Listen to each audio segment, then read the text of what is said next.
You know how to push his buttons, my mother whispered, while I sat on the bathroom floor at 14, pressing a cold washcloth to my ribs. That was the sentence I grew up hearing. Not, "Are you okay?" Not, "He had no right." Just, "You know how to push his buttons." Like the bruises were a choice I made. For 18 years, every time my father hit me, my mother waited until he left the room and said some version of that line. And for 18 years, I believed her. I believed I was the problem. The day I moved out, she called and told me I was destroying the family. I said, "You watched him destroy me for 18 years and said nothing." She hung up. 6 months of silence. Then she called again, crying. And she said something I never expected to hear from her. It wasn't an apology, it was bigger than that. And it changed everything. Before I go on, if this story resonates with you, please take a moment to like and subscribe, but only if you genuinely connect with what I'm about to tell you. Drop a comment and let me know where you're watching from and what time it is where you are. My name is Megan. I'm 24. I'm a nurse at a small community hospital in Ohio. Now let me take you back to the summer I turned 14. The summer I finally understood that my mother was never going to protect me. If you drove past our house on Maple Ridge Lane, you'd think you were looking at the most American family on the block. White colonial with black shutters. A lawn so even it looked like Richard Moore mowed it with a ruler. Which, honestly, he might have. There was always a flag on the porch, always a wreath on the door that matched the season, and always a Ford F-250 in the driveway, washed every Saturday morning before anyone else on the street was awake. My father was a deacon at Grace Baptist Church. He owned a small construction company, about 15 guys, mostly commercial renovations and municipal contracts. He coached Little League for 3 years, not because he loved baseball, but because the parents on the bleachers were the same people who sat on the town zoning board. Everything Richard Moore did had an audience, and every audience had a purpose. My mother, Linda, was the woman who always showed up to potluck with a warm casserole and a cardigan buttoned to the collar. Hair pinned, smile soft, voice low. She called every man sir and every woman sweetheart. And if you'd asked anyone in town to describe her, they would have said, devoted wife, good Christian woman. And then there was me, the quiet girl in the third pew every Sunday, sitting between my parents with my hands folded on my lap, wearing long sleeves in July. Nobody asked why. Not once. Not the Sunday school teachers, not the neighbors, not the women who told my mother what a beautiful family she had. Nobody looked past the flag on the porch, or the mowed lawn, or my father's handshake. Firm enough to make men respect him, gentle enough to fool everyone else. If you'd driven past our house, you would have been wrong about us. Everyone was. The first time I remember it clearly, I was 10. I'd forgotten to wash the dishes after dinner. Not refused. Forgotten. I was doing homework at the kitchen table and the plates were still in the sink when my father came back from the garage. He didn't yell. That's what people never understand. Richard Moore didn't raise his voice.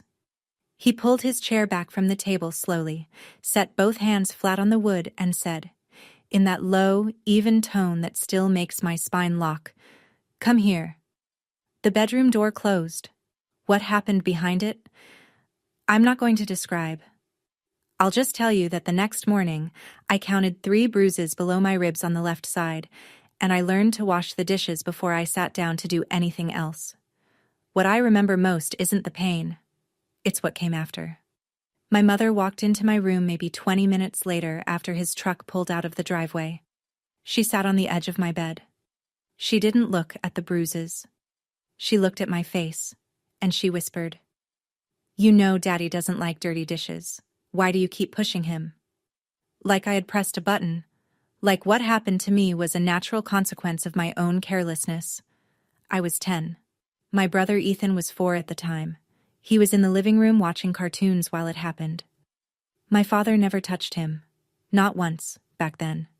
Ethan was the son, the one who carried the name, the one my father called Buddy, and took to job sites on Saturdays. I used to think the difference between us was simple. Ethan was good, and I was the problem. It took me 14 more years to understand that wasn't true. By the time I was 14, I'd been to the emergency room 3 times. Each visit had the same script. My mother drove. My father came along. Calm, concerned, his hand resting on my shoulder like a father in a Hallmark movie. "She's so clumsy," Linda told the intake nurse, "always running around, never looking where she's going." And she'd laugh, that soft practiced laugh. And the nurse would smile back. Because why wouldn't she? The man standing next to us was a church deacon. He coached Little League. He smelled like Old Spice and fresh sawdust. The third visit, though, I remember the doctor pausing. She looked at my arm, then at my chart, then at me. I could feel her question before she asked it. "Is someone hurting you?" My father's hand tightened on my shoulder. Not hard enough for the doctor to see, just hard enough for me to feel. "She fell down the stairs again," he said and smiled. "I keep telling her, no running in socks." The doctor wrote something in the chart. I found out years later what it said. Recurrent injuries inconsistent with stated mechanism. Recommend CPS follow-up. But CPS never came. In a town where Richard Moore had shaken hands with everyone from the fire chief to the county clerk, a note in a chart was just a note in a chart. I didn't know it then, but that chart, those 5 visits, each one documented with dates, descriptions, and a doctor's observations, was sitting in a medical record system, waiting. Not for a lawyer, not for a courtroom. Just for the day I'd be old enough, and informed enough, to ask for it. That day was still 10 years away. But the paper trail had already begun. At 16, I got a part-time job at the pharmacy on Grant Street. I didn't ask my father's permission. I asked my school counselor to sign the work permit, told him it was for college savings, and started bagging prescriptions 3 afternoons a week at $9.25 an hour. My father found out within a week. He didn't like it. Not because he cared about my schedule, but because a girl with her own paycheck is a girl with options, and Richard Moore did not raise his children to have options he didn't control. "No daughter of mine needs to work," he said at dinner. His voice was pleasant. His eyes weren't. "People will think I can't provide." I kept the job. I kept every dollar in a shoebox under my bed, tucked behind a stack of old textbooks. By the end of 6 months, I had $412, enough for a security deposit on the smallest apartment in the county, if I ever needed one. My mother saw the shoebox once. I came home and found her standing in my room, staring at it on my desk like it was a grenade. She didn't say anything. She just looked at me with this expression I couldn't decode. Part fear, part something else. Envy, maybe, or recognition. Like she was looking at a version of herself that had made a different choice at 22. Then my father found it. He took every dollar, counted it at the kitchen table in front of me, folded the bills into his wallet, and said, "Money earned under my roof belongs to this household." I didn't cry that night. I lay in bed, staring at the ceiling, and I started hiding cash inside a tampon box in the bathroom cabinet, and I started counting days. At 17, I had saved enough for a deposit and first month's rent on a studio apartment 2 towns over. I'd been accepted into the nursing program at the community college. I applied without telling anyone, used the school library computer, and had the acceptance letter sent to a P.O. box I'd rented for $11 a month. But mail is a fragile thing in a house where one person controls everything. The day the second copy of my financial aid summary arrived, the one I'd accidentally had sent to the house, my father was the one who opened the mailbox. He brought the envelope to dinner, set it next to the salt shaker. Didn't mention it until we were all seated, forks in hand, steam rising from the mashed potatoes my mother had spent an hour making. "What's this?" he asked. His voice was conversational, almost curious. I looked at the envelope. My stomach dropped. "It's mine," I said. He opened it slowly, read it. Then he looked at me, not angry, not yet, and said, "You think you're leaving?" It wasn't a question. "Nobody in this family makes a decision without going through me," He tore the letter. Slowly. One clean rip down the middle, then another. 4 pieces, laid neatly beside his plate like a place setting. My mother cut her meat. Ethan, 11, small for his age, stared at his plate. Nobody spoke. After dinner, I went to my room and called the admissions office from under my blanket. "I need a replacement copy," I whispered. The original was damaged. The woman on the other end paused, then gently, "We'll send a new one to whatever address you'd like, sweetheart." I gave her the P.O. box number. I left on my 18th birthday. My father was at a job site. I'd checked his schedule the night before. A commercial renovation 40 minutes away. Wouldn't be back until 6. My mother was in the kitchen. I had 2 suitcases, a backpack, and my friend Rachel's Honda idling at the curb. I carried the first suitcase down the stairs and my mother didn't turn around. She was standing at the counter, her back to me, washing a dish that was already clean. "If you leave," she said, "who's going to help me with dinner?" It wasn't really about dinner. I know that now. It was the only way Linda Moore knew how to say please don't go without admitting why she needed me to stay. If I was in the house, I was the lightning rod. If I left, the lightning would have to land somewhere else. I set the suitcase by the door and walked to Ethan's room. He was sitting on his bed, 12 years old, trying not to cry. I knelt in front of him and held both his hands. "I'm going to come back for you," I said. "I promise." He nodded. He didn't ask me to stay. Even at 12, he understood that staying meant something worse than missing me. I hugged him, picked up my bags, walked to the front door. My mother never turned around, but when I got to Rachel's car and looked back at the house, just once, I saw her standing behind the living room curtain, one hand pressed flat against the glass, watching. For 1 second, the curtain stayed open. Then it fell. That was the last time I saw my mother for 6 months.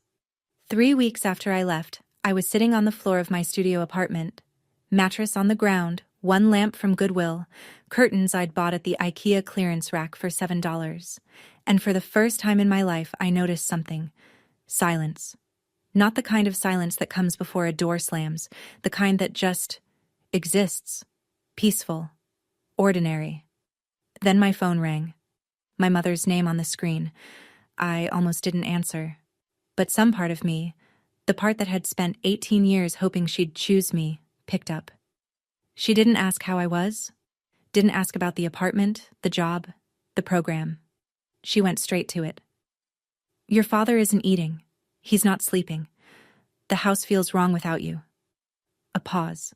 Then, "You're destroying this family, Megan. Do you know what people at church are saying?" I sat there, phone pressed to my ear, and I felt something shift. Not anger exactly. Something quieter. Clarity. "You watched him destroy me for 18 years and said nothing," I said. "Don't call me to say I'm the one breaking things." Silence. Not the good kind. Then a click. She hung up. I set the phone on the floor beside me, leaned my head against the wall, stared at the water stain on the ceiling. It looked like a map of somewhere I'd never been. I didn't cry. I think I'd used up all my crying somewhere between age 10 and 17, and there was nothing left. Just a hollow, ringing quiet. I thought she'd call back. That night, the next day, that week. She didn't. 6 months of nothing. I finished my first year of nursing school with a 3.7 GPA and a permanent knot between my shoulder blades from working double shifts at the nursing home on Route 9. My apartment was small but clean. A succulent on the windowsill, a second-hand bookshelf, scrubs drying on a rack by the radiator. It wasn't much, but every object in that room was something I'd chosen, and that made it more mine than any bedroom I'd ever had on Maple Ridge Lane. I tried to call Ethan. 3 times. Each time it went to voicemail. The 4th time, a text came back from my father's number. "Stop calling this phone." Richard had taken Ethan's cell. Of course he had. You can't control a boy if his sister keeps reminding him there's a world outside the house. At night, alone, I'd lie in bed and think, is he okay? Is Ethan sitting in that room right now? counting the cracks on the ceiling the way I used to? And then, the harder question, the one that sat on my chest like a stone. Did I abandon him? One evening, I was scrolling through Facebook, not something I did often, and I saw the Grace Baptist Church page. A photo of my father, grinning wide, arm around Pastor David, standing in front of a banner I had to read twice to believe, 2025 Man of the Year nominee, Richard Moore. Below the photo, a comment from Linda's account. So proud of this man and this family. God is good. The family in that photo was 3 people. I'd been cropped out. I stared at the screen for a long time. Then I closed the app, turned off the light, and lay in the dark, listening to the silence that used to feel safe. That silence felt different now. And then, 11 at night, mid-October, my phone rang again. I almost didn't recognize her voice at first, not because it had changed, but because I'd never heard my mother cry. Not like this. Not raw, uncontrolled, the kind of sound that comes out when you've held something inside so long it breaks the container. Megan. Her voice cracked on the second syllable. Megan, please don't hang up. I didn't speak. I just held the phone. He started hitting Ethan. The room tilted. I pressed my hand flat against the mattress to steady myself, like the floor might actually move. When? I asked. After you left. Slowly at first, shoving, grabbing. Ethan talked back about going to prom with his friends. Your father... She couldn't finish the sentence. She tried again. He hit him, Megan. Hard. Like he used to hit me. She couldn't say it. But we both heard it. And then she said the thing. The sentence I had replayed 1,000 times since, the one I never in my life expected to hear from Linda Moore. I recorded it. On my old phone. I have the audio. His voice. What he said. All of it. Megan, I was wrong. About everything. About all of it. I'm so sorry. I sat on the edge of my mattress in the dark, and I felt something crack open inside me that I thought had healed shut years ago. Not forgiveness. I wasn't there yet. Not relief. Something more complicated. Like watching someone you'd given up on take one single step in the right direction and not knowing whether to feel hope or grief for the 18 years of steps that never came. Send me the file, I said, tonight, and don't delete it. She sent it at 11:47 p.m., 4 minutes and 22 seconds long. I moved fast. The next morning, I called a legal aid office 2 counties over, far enough that nobody would know the Moore name, and explained my situation. The attorney, a woman named Janet, listened without interrupting, then said, You have options. But your father has a head start on the narrative, and in small towns, narrative is everything. She was right, because while I was making phone calls and researching restraining orders, Richard was doing what Richard does best, managing the story. Within a week, the version of events circulating through Grace Baptist Church went like this. Megan Moore, troubled since adolescence, possibly using substances, mentally unstable, trying to tear apart a God-fearing family for reasons no one could quite explain. Richard had told Pastor David in private, voice heavy with fatherly concern, that he'd tried everything, that he prayed for me every night, that he feared I was going down a dangerous path. Pastor David called me to check in. His tone was careful, pastoral, but I could hear the shape of my father's words underneath his questions. Your father says you've been going through a hard time, Megan. Is there anything the church can do? It spread beyond the church. A co-worker at the hospital, a woman I barely knew, stopped me in the break room. Hey, I heard you're dealing with some family stuff. You okay? Someone mentioned... She trailed off, embarrassed. In a town of 14,000 people, reputation moves faster than truth. And my father had spent 3 decades building his, brick by careful brick.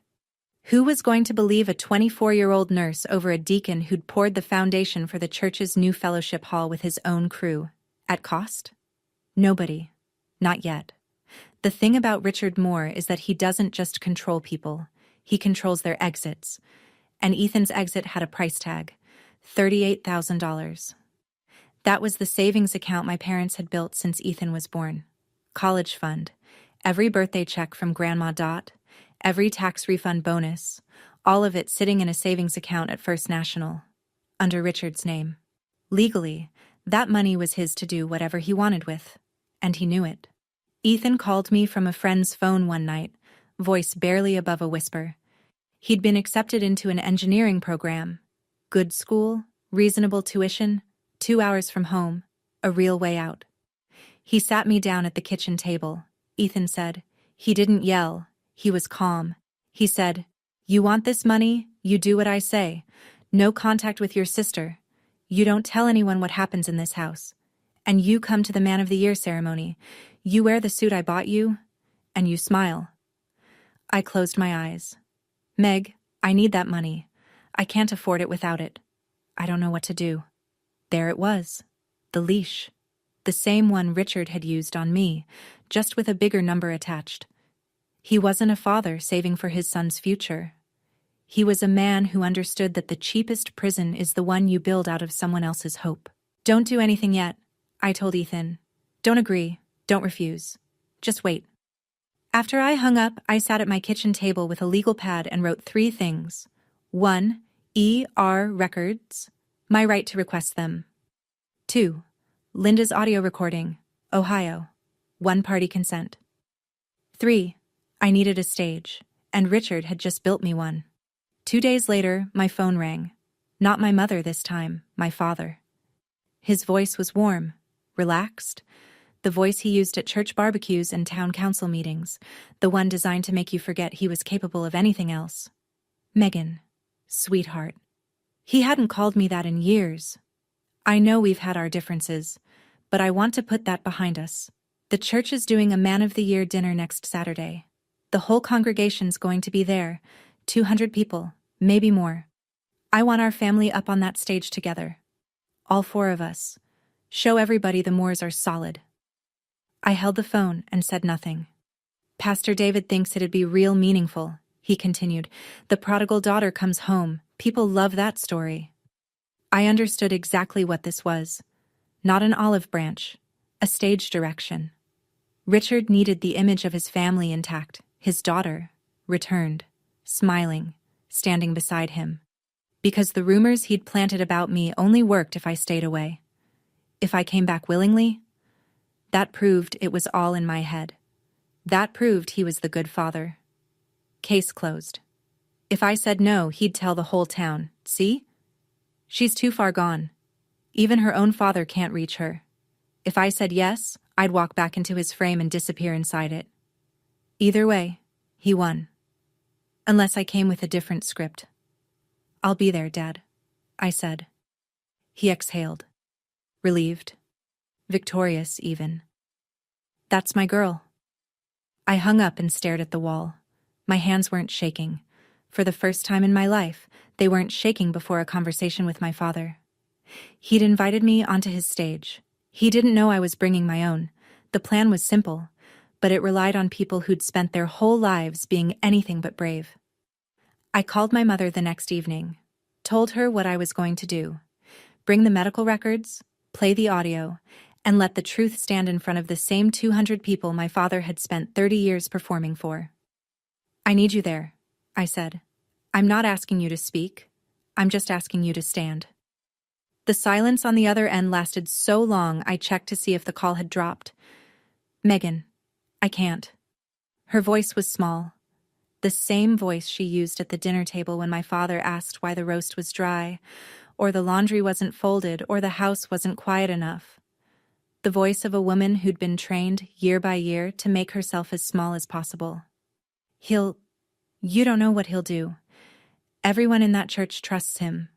They'll look at me like like you're what, Mom? Like I let it happen." I let that sit. Because she did. And she knew it. And that knowledge was either going to paralyze her or push her forward, and I couldn't make that choice for her. "You did let it happen," I said. Not to be cruel. Because it was true. And if we were going to stand in a room full of people and tell the truth, We had to start by telling it to each other. But you also pressed record.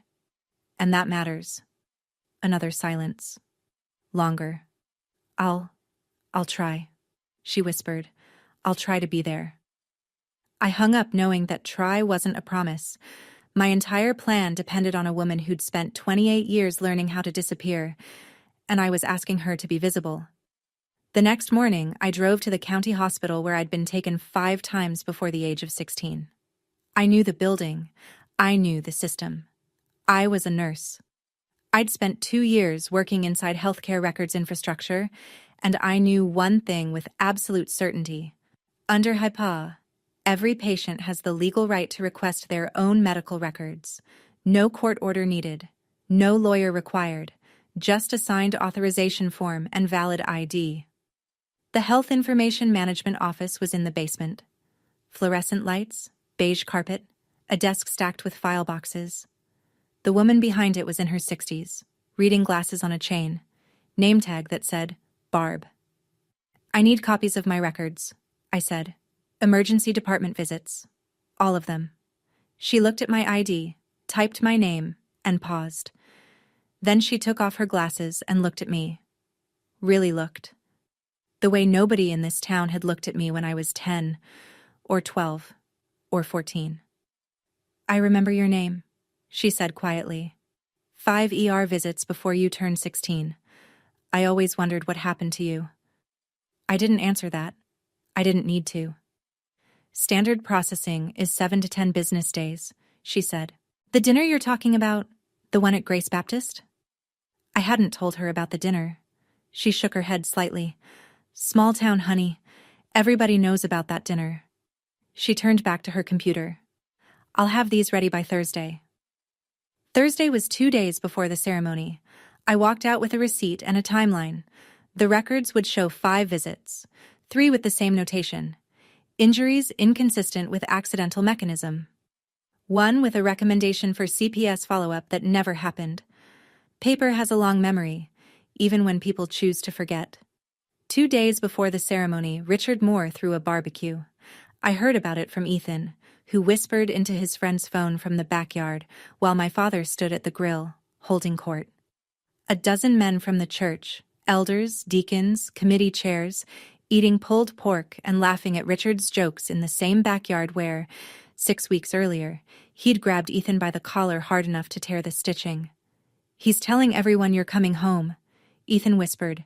He keeps saying, my daughter's finally coming back. Thank the Lord. They're all congratulating him. That evening, I opened Facebook. The Grace Baptist Church page had a new post. A family photo from 8 years ago. Me at 16, Ethan at 10, Linda in the middle, Richard's arm around all of us, everyone smiling. The caption read, Family is everything, through thick and thin. God is good. 87 likes, 22 comments, hearts, prayer emojis. What a blessing. Pastor David called me that night. Megan, your father is so happy you agreed to come. I think this could be a real turning point for your family. The congregation is looking forward to seeing you all together. I listened. I thanked him. I hung up. And I sat in my apartment, looking at the manila envelope on my kitchen table, the one Barb had expedited, and the phone beside it with a 4-minute and 22-second audio file, and I felt the weight of what I was about to do. Richard Moore had spent the entire week turning his Man of the Year ceremony into a redemption story. The wayward daughter returns. The family heals. The patriarch's love conquers all. Everyone claps. He'd written the script, cast the roles, built the stage. He just forgot that I'd learned to read. The night before the ceremony, I almost didn't go through with it. I sat at my kitchen table past midnight staring at the records. 5 ER visits, typed out in clinical language, dates, descriptions, the doctor's careful notations. Next to them, my phone, loaded with 4 minutes and 22 seconds of my father's voice doing exactly what he'd done my entire childhood, only this time to his son. And I thought, what if I'm wrong? Not wrong about the facts. Those were printed in black and white. But wrong about the outcome. What if I stood up in that room and 200 people looked at me the way they'd looked at me my whole life. Like I was the problem? My phone buzzed. Ethan, calling from his friend's phone again. Meg. His voice was barely a whisper. Dad made me try on the suit tonight. He said if I say one wrong word tomorrow, he's pulling every dollar from the account. A pause. He measured my tie, Meg. He actually stood there and measured my tie with a ruler to make sure it was straight. I closed my eyes. I can't do this anymore, he said. I can't sit up there and smile. I can't pretend we're okay. Because we're not okay. We haven't been okay my whole life. And in his voice, I heard myself. 14, sitting on a bathroom floor. 16, hiding cash in a tampon box. 18, walking out a door and not looking back. Except I did look back. And the curtain fell. You won't have to smile tomorrow, I said. I promise. I wasn't going to the ceremony for revenge. I was going because I'd made a promise to a 12-year-old boy 6 years ago, and I was not going to break it. Saturday morning. I laid everything out on the kitchen table. The manila envelope. 5 pages of medical records. Each one stamped with the hospital's seal. Dates ranging from age 9 to 15. Clinical language that said what no one in my family ever would. My phone, fully charged. Linda's audio file synced and tested. A small Bluetooth speaker, the portable kind, the size of a coffee cup, tucked into my bag. I called Janet at Legal Aid one last time. If I play a recording that my mother made in her own home, in front of a public gathering, am I breaking any laws? Ohio is a one-party consent state, she said. Your mother made the recording. She consented. It's legal. And if I share my own medical records publicly? They're your records, Megan. You can do whatever you want with them. I exhaled. I chose my clothes carefully. A plain white button-up shirt, black slacks, flat shoes. No jewelry, no makeup beyond what I'd wear to a shift at the hospital. I wanted to look exactly like what I was. A 24-year-old nurse who works 60 hours a week and pays her own rent. Not the troubled daughter my father had described. Not a victim performing grief. Just a woman telling the truth in clean, simple clothes. I called my mother one final time. Mom, you don't have to say anything. You just have to be there. But if you want to speak, you speak. Her breathing was uneven. Okay. Okay, you'll be there, or okay, you'll try. A long pause. I'll be there. I slid the envelope into my bag, zipped it shut, picked up my keys. The ceremony started at 6. It was noon. 6 more hours of silence. And then, for the first time, I was going to break it. At 2 in the afternoon, my phone rang. Grandma Dot calling from the road. I'm an hour out, she said. Her voice had that steel and gravel quality it always had. 72 years old, widowed, lived alone in a 2-bedroom house outside Columbus, and still the only person in my family who'd ever called things by their real names. Dorothy Jennings had tried to save us once before. When I was 8, she'd come for a weekend visit. I was wearing a t-shirt, rare for me, even then, and when I reached up to grab a glass from the cabinet, the sleeve pulled back, and she saw the bruises. She didn't say anything to me. She went straight to my mother. I was in the next room. I heard everything. Linda, what happened to that child's arm? She fell, Mom. She's clumsy. Linda, I gave birth to you. Don't lie to me. My mother cried. But she didn't leave. Dot called CPS herself. A caseworker came, asked some questions, and left. My father handled it. The same way he handled the ER reports, the same way he handled everything. With handshakes, with charm, with the quiet machinery of a man who knows everyone in a small town. After that, Dot was no longer welcome at the house on Maple Ridge. 16 years later, she was driving 2 hours on a Saturday afternoon to sit in a folding chair at the back of a church fellowship hall and watch her granddaughter do what she couldn't. I've waited 16 years for someone to do what I didn't have the power to do, she said over the phone, her voice steady. I will be in that room, Megan. Whatever happens, I will be there. I told her I loved her. She told me to drive safe. That was enough. The fellowship hall at Grace Baptist Church smelled like carnations and lemon polish. Round tables draped in white linen, paper programs at each seat, gold lettering, a cross at the top, and in the center, Man of the Year Award, honoring Richard Moore. A podium at the front with a microphone, flanked by 2 flower arrangements and a banner that must have cost $300. The banner read, Faith, Family, Service. I almost laughed. 200 people filled the room. Church elders, their wives, families from the congregation, business associates, a few local officials. The kind of crowd that runs a small town, not by law, but by handshake. My father knew every person in that room. He'd built a deck for one, donated materials for another's garage, sponsored a third's daughter on a mission trip. Every favor was an investment, and tonight was his dividend. Richard stood near the front table in a navy suit, red tie, gold cufflinks that caught the light when he gestured, which he did often, because Richard Moore speaks with his whole body when there's an audience. Linda stood beside him in a pale floral dress, hands clasped in front of her, eyes lowered. Ethan sat stiffly in a chair that looked like it might swallow him, wearing a suit he clearly hadn't picked out, his tie measured to military precision. I walked in at 6:15, alone. Richard saw me from across the room. His face lit up, for the audience's benefit, and he crossed the hall with his arms open. There she is. Everyone, my daughter's here. He hugged me. 200 people watched.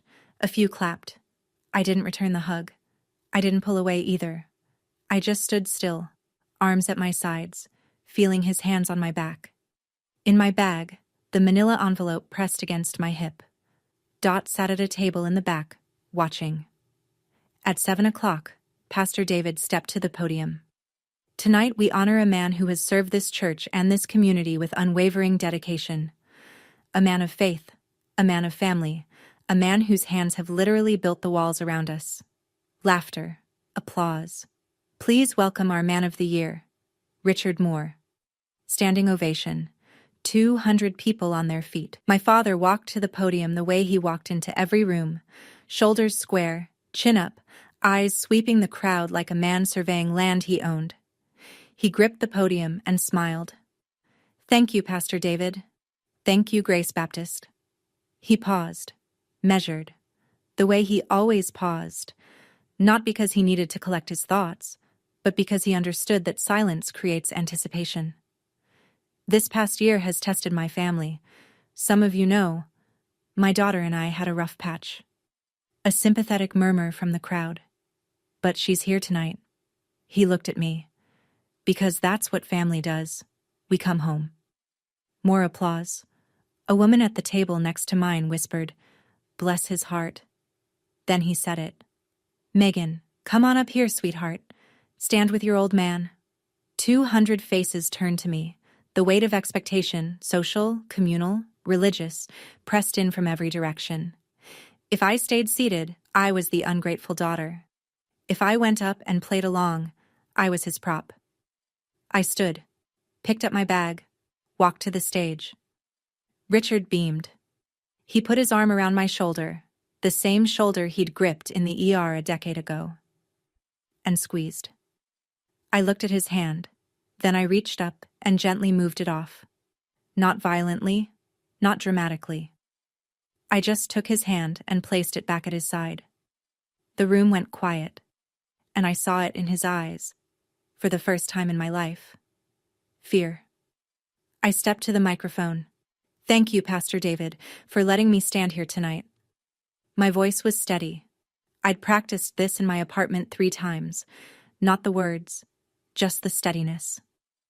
My father said I've been going through a hard time. He's right. I have, but not for the reasons he told you. Richard moved toward the microphone. Megan, that's enough.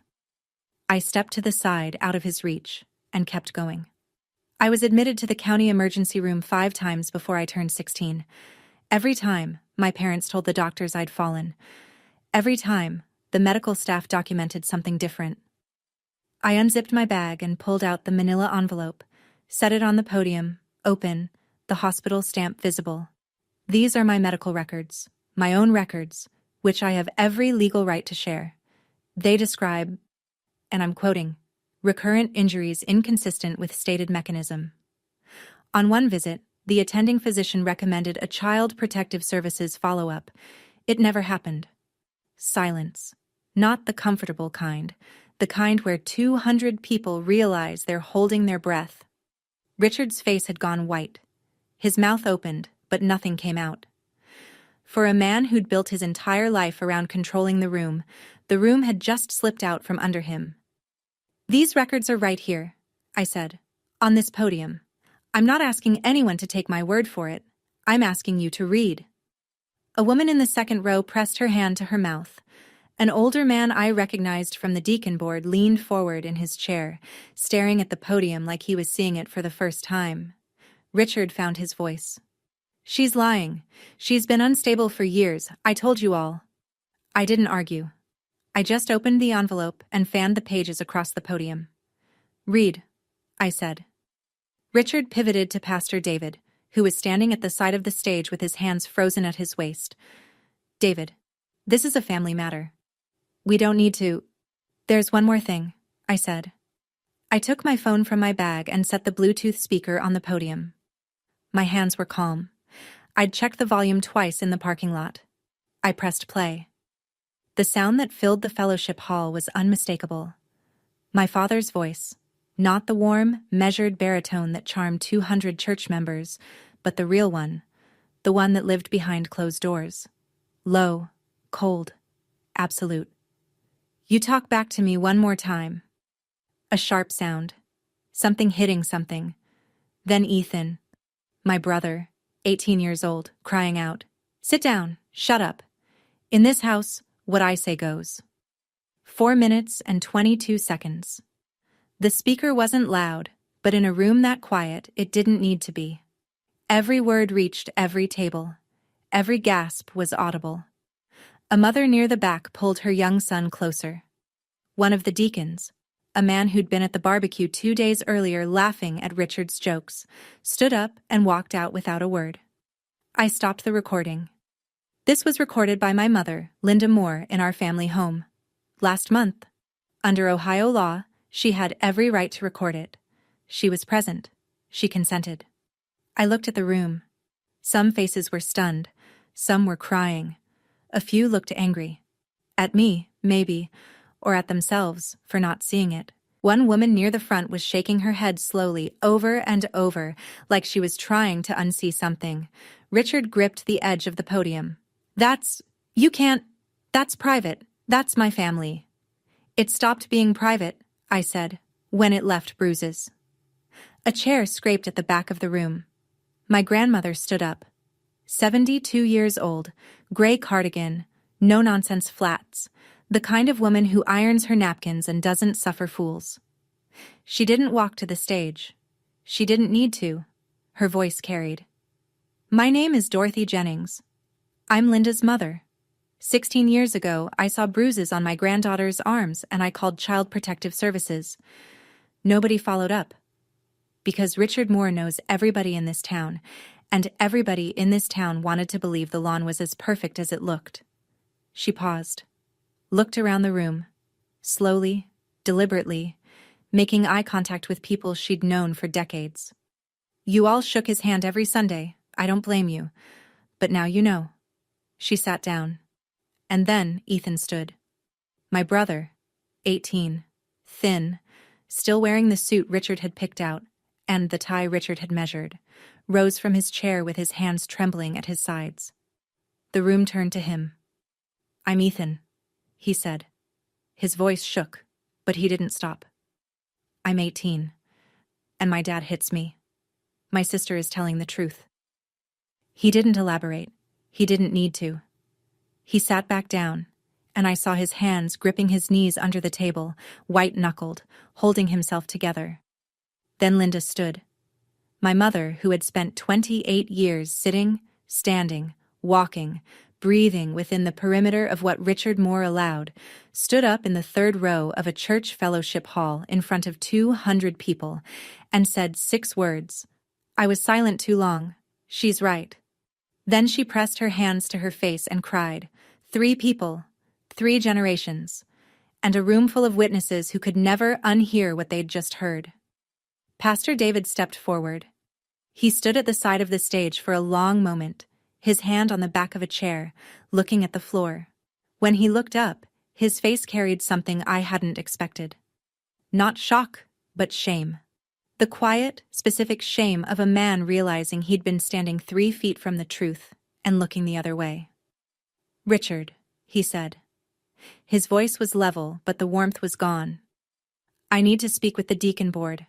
Right now. Richard tried once more. He reached for David's arm, dropped his voice to that intimate, reasonable murmur he'd perfected, the one that had diffused every inconvenient question for 30 years. David, listen to me. This is a misunderstanding. My family's going through a rough... Richard, Pastor David pulled his arm back. Not right now. The room shifted. Not all at once. Not a movie-style moment where everyone stands and claps. It was slower than that, and messier. Some people stared at their plates. Some whispered to each other. A woman I didn't know, mid-50s, glasses, the kind of face you'd see behind a library counter, walked over to me, touched my arm, and said, I'm sorry, sweetheart, I didn't know.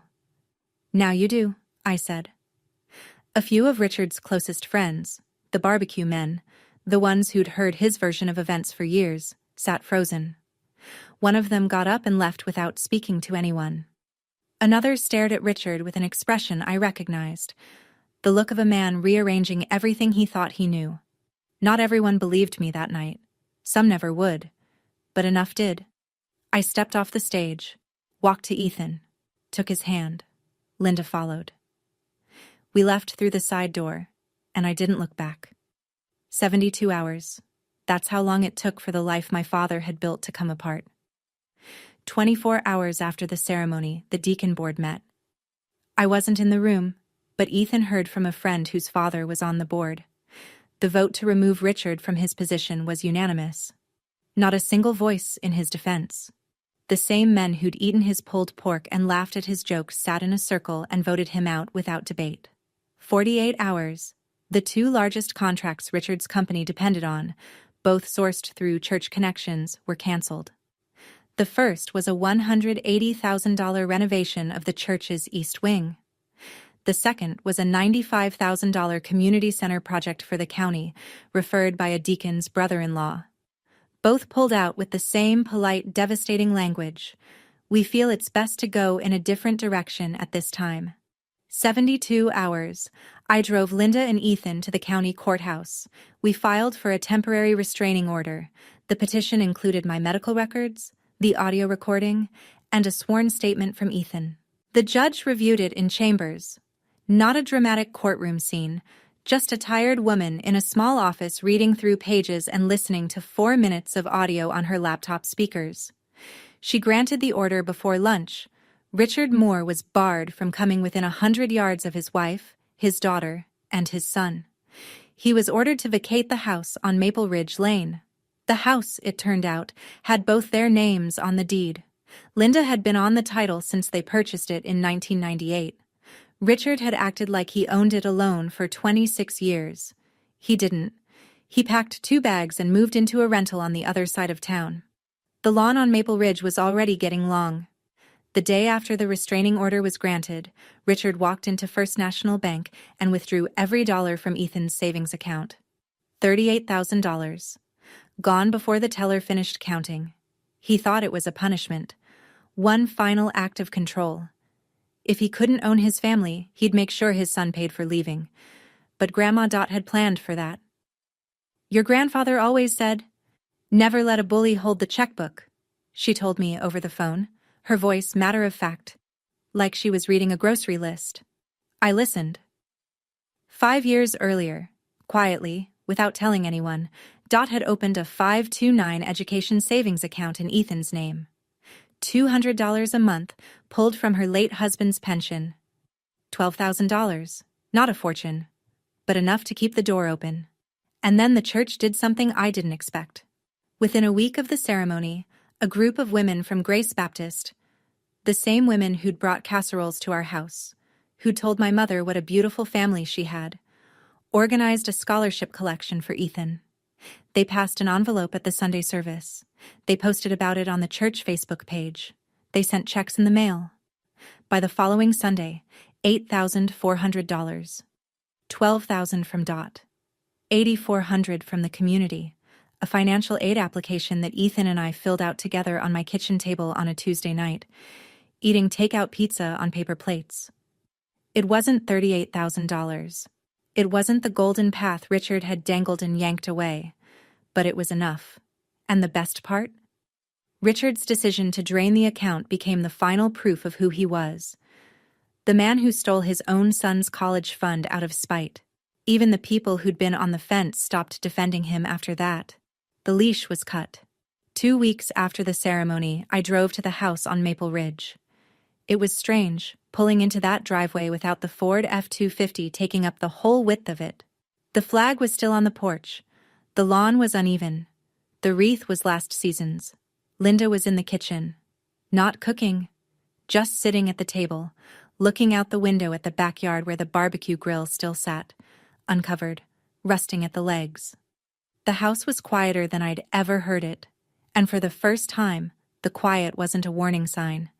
She didn't look up when I came in, but she spoke. "Do you forgive me?"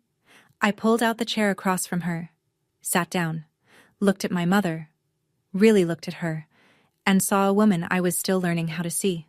Not the villain, not the hero. Just a person who had been afraid for so long that fear became her personality, and silence became her language, and by the time she found her voice, her daughter had already grown up without one. "I don't know," I said, "and I don't need to know right now." Her face crumbled. "But you stood up," I said. "In that room, in front of everyone, you stood up, and that's the first step." I didn't hug her. I wanted to. Some part of me, the 10-year-old part, the part that had waited in a dark bedroom for her to come back and say it wasn't your fault, wanted to. But I wasn't that girl anymore, and pretending I was would have been a different kind of lie. So I just sat there, beside her, in the kitchen that used to feel like a trap, and now just felt like a kitchen. We didn't say much. That was enough. A year later, the house on Maple Ridge Lane looked different. Not renovated. Linda didn't have the money for that. But the wreath was new. The lawn was mowed, a little unevenly, by Ethan when he was home on weekends. And the refrigerator, the same white Kenmore that had held my father's beer and my mother's leftovers for 20 years, now had a photo of Ethan on it, grinning in a college sweatshirt standing next to a girl I hadn't met yet. My photo was up there, too. A selfie I'd sent Linda, me in my scrubs after a 12-hour shift, tired but smiling. She'd printed it at the CVS and stuck it next to Ethan's with a daisy magnet. It was the first time a picture of me had been on that refrigerator. I was 25. Ethan was doing okay. Not Harvard, not the grand plan Richard had weaponized. A solid community college near Dot's house, engineering track, a part-time job at a hardware store that gave him an employee discount on tools he actually wanted. He called me every Thursday. We mostly talked about nothing. It was the best part of my week. Linda was in therapy. She'd gotten her driver's license, her first, at 50 years old. The day she passed the test, she sent me a photo of herself holding the card, and her smile was the most genuine expression I'd ever seen on her face. We met every other week for coffee. Some visits were good, some were quiet, some were hard.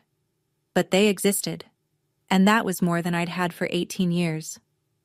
Richard lived alone in a one-bedroom rental across town.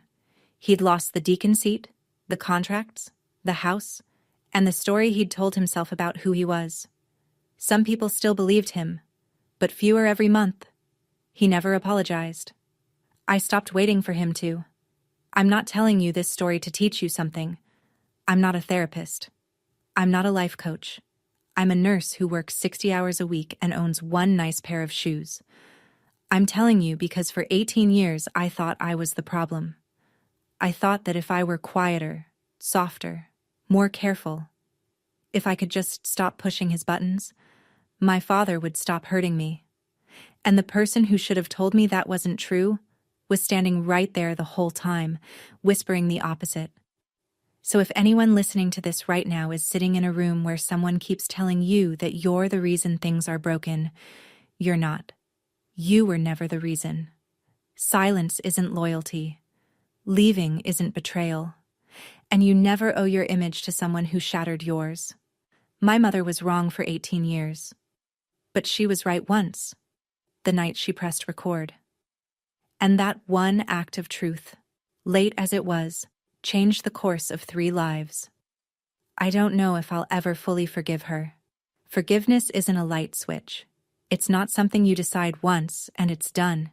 It's more like physical therapy. Some days you make progress. Some days it hurts more than the day before. And you show up anyway because the alternative is staying broken. My name is Megan. I'm 25 now. I still live in that studio apartment. I still have the IKEA curtains. And for the first time in my life, I don't flinch when my phone rings. That's enough. Thank you for staying until the end. If this story touched you, like and subscribe. It helps more people hear it. And if you've got a story of your own, the comments are open. No judgment here. If you want to hear more, check the link in the description. Another story about boundaries, family, and the things that paper remembers when people choose to forget. I'll see you in the next one.